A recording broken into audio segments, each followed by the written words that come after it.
vandag se aktiwiteit is midline kruising waar ons 'n lappie genodig het.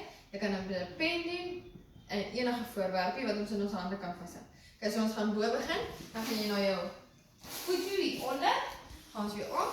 Gaan ons handjies ruil van bo af tot onder. So dit kan ons 'n paar keer doen. Hou ander handjie op, ander voet. Dan kan ons ook links en regs oefen. As julle kinders dit mooi verstaan en dan ook dit reg wys vir hulle. Dan kan ons sit ook. Kruisbeentjies. Waar ons die lappie van die kant af vat. Oorvat, hierdie kant toe. Oorvat. En dan kan ons hom omvat. So dan vat agter jou rug, voor jou rug, agter jou rug, voor jou rug. En dan kan ons ook weer van hier bo tot onder by die vloer, van die kant bo tot onder die vloer. So dit is ook ruimte konsep. En dan kan hierdie aktiwiteit